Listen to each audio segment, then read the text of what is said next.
11वां सर्वे की video leak होने के बाद हिंदू पक्ष का दावा है कि वहां पर शिवलिंग जैसी आकृति मिली है और हिंदू पक्ष को पूजा करने का अधिकार दिया जाए। लेकिन मुस्लिम पक्ष और ओवैसी का कहना यह है कि वहां पर अभी जो वीडियो लीक हुई है वो लीक हुई है, कोर्ट द्वारा नहीं दी गई है। और ओवैसी का कहना यह भी है कि ना हम 91 के कानून को मानेंगे जिसमें कि किसी भी धार्मिक स्थल का रूपांतरण नहीं किया जाएगा। इसी पे आज हमारे साथ चर्चा करने के लिए सुप्रीम कोर्ट के वकील हैं उमेश शर्मा जी। सर बहुत बहुत स्वागत है आपका। सर ये जो अभी वीडियो लीक हुआ है, हिंदू पक्ष का कहना है कि वहाँ पर शिवलिंग जैसी आकृति मिली है, ओवैसी कह रहे हैं कि हम अगर कोर्ट भी इस वीडियो को देगा हम कोर्ट की भी वीडियो को नहीं मानेंगे। क्या कहना चाहिए? देखिए, ओवैसी जी की तो बात करना बेकार है। वो कोई एक्स्ट्रा कॉन्स्टिट्यूशनल या कोई उनके पास लीगल अथॉरिटी तो है नहीं, वो ऐसी बकवास करते रहते हैं और ये बड़ा दुखद है। मैं लगातार इनको देख रहा हूँ और इनके जो वक्तव्य है वो भी देख रहा हूँ। ऐसे लोग ही भारत के विभाजन के लिए जिम्मेवार पहले रहे होंगे और अभी दिखाई दे रहा है कि ऐसे लोग ही भारत को फिर से विभाजित करने की ओर ले जा रहे हैं। ऐसे लोगों को कानूनी रूप से चुप कराना बहुत ज़रूरी है, पहली बात। दूसरी बात यह है कि जो वीडियो आई है, लीक हुई है, वीडियो को छोड़ दीजिए, शिवलिंग वहाँ है तो दिखाई दे रहा है, सबको दिखाई दे रहा है। वीडियो या किसी और बात को इधर उधर करके ये मना कैसे कर सकते हैं? अगर शिवलिंग है तो उसकी पूजा भी होनी चाहिए। और ओवैसी साहब को अगर सद्बुद्धि होती तो वो यही कहते कि आज तक ऐसा नहीं हो पाया, आप पूजा कीजिए, हम भी आपके साथ करेंगे, और तब हमारे देश की सद्भावना अलग होती। अब ये लोगों को लड़ाने की ओर, उकसाने की ओर जा रहे हैं। तो ओवैसी साहब जैसे लोग ही भड़काते हैं लोगों को, और ये तय है, ये सब दिखाई दे रहा है, खुली आंख से दिखाई दे रहा है। वीडियो के अलावा भी आप जाकर वहाँ देखेंगे तो शिवलिंग वहाँ है, तो पूजा करने का अधिकार तो मिलना ही चाहिए। ओवैसी या किसी और के बोलने से ये बेकार बात है, बेबुनियाद है, वाहियात है। और ऐसे लोग कहीं ना कहीं धार्मिक उन्माद फैलाकर हमारे देश की जनता को गुमराह कर रहे हैं, खासकर मुसलमान भाइयों को गुमराह कर रहे हैं। तो वो अगर इनके साथ चलेंगे तो देख लें, उनका कहीं ऐसा ना हो कि वो दिग्भ्रमित हो जाएं, इनके धोखे में आ जाए और ये अपनी वोट की राजनीति की रोटियां वहां पर सेकने लगे। इसलिए इस मसले को, चूंकि न्यायालय का है, तो न्यायालय को फैसला करने दे। जो भी न्यायालय के आदेश है वो होने दे, उस पर चुपचाप उसका पालन करें, अपनी बकवास करना वो बंद कर दें। सर 91 के जो कानून की बात कर रहे हैं उसके बारे में क्या कहना चाहेंगे, जो उसमें लिखा है और जो ओवैसी कह रहे हैं? ओवैसी जो कह रहे हैं वो कभी कहते हैं हम इसको मानेंगे, कभी कहते हैं नहीं मानेंगे। जो कानून है तो वो कानून है।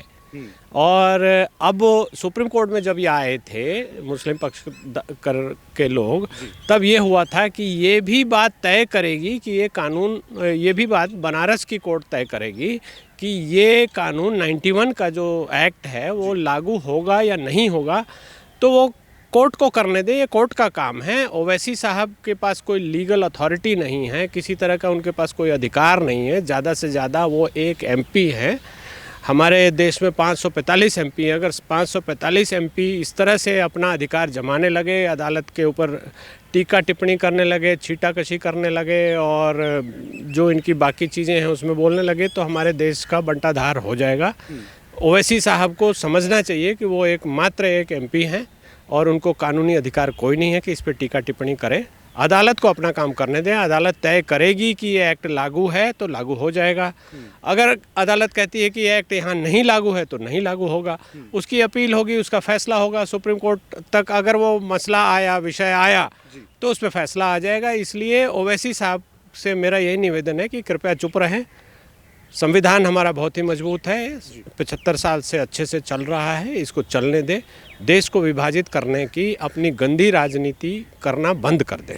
सर आप एक एडवोकेट हैं, मैं आपसे ये जानना चाहता हूँ कि ओवैसी या मुस्लिम पक्ष ये कह रहा है कि ये सब कुछ केंद्र सरकार कर रही है या ये आज वर्तमान की सरकार कर रही है। सर जबकि मामला न्यायालय में, क्या कहना चाहेंगे मोदी को? देखिए, मामला तो न्यायालय में बहुत पहले से था, अब ये ऑर्डर हुए हैं।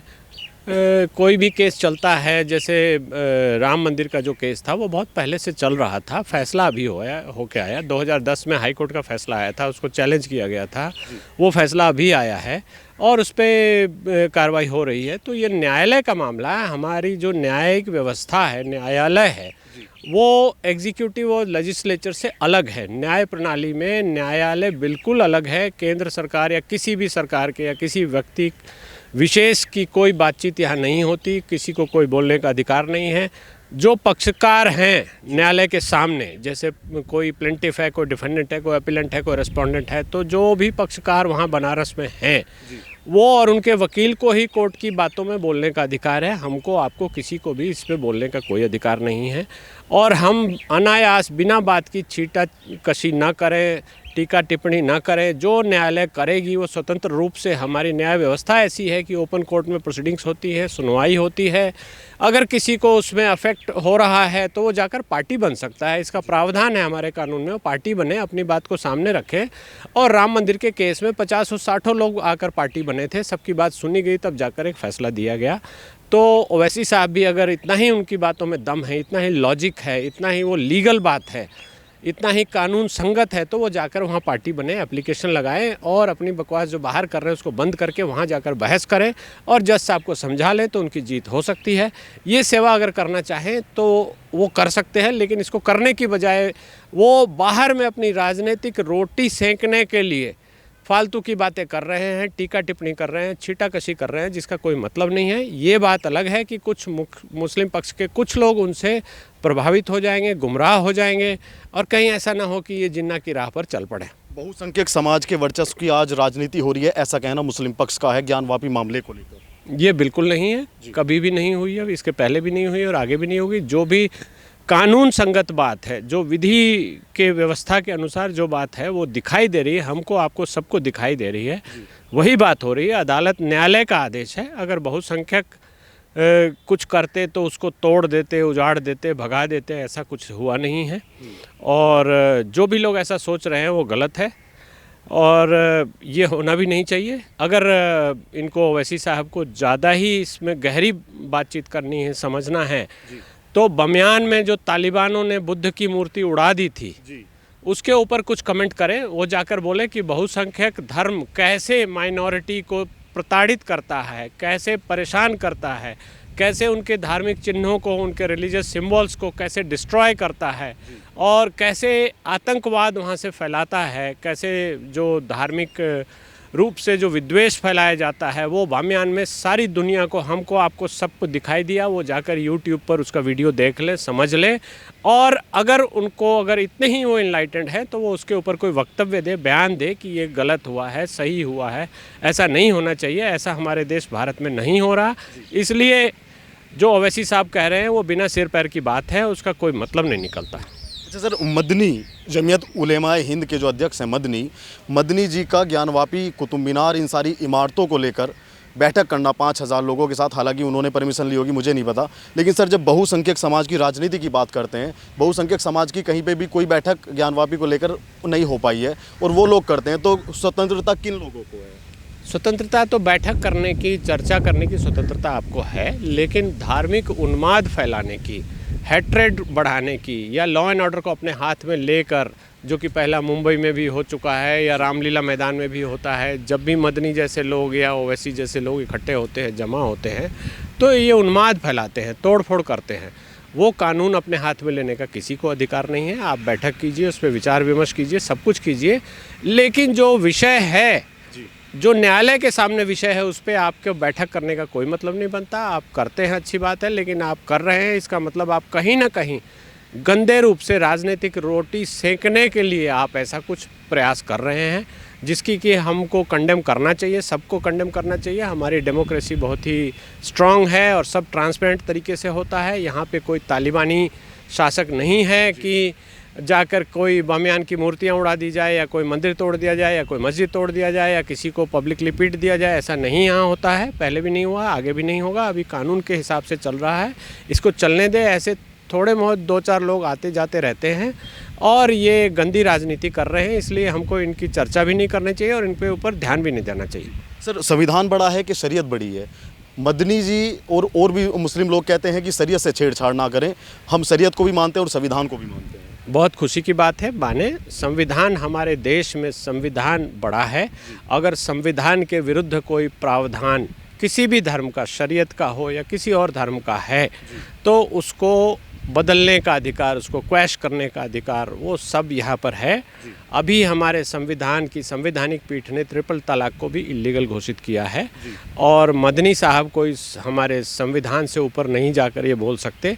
और इनको याद दिला दें कि 1956 में जो हिंदू मैरिज एक्ट बनाया गया था उसमें तलाक का प्रावधान किया गया था, जबकि हिंदू धर्म में तलाक का प्रावधान नहीं है।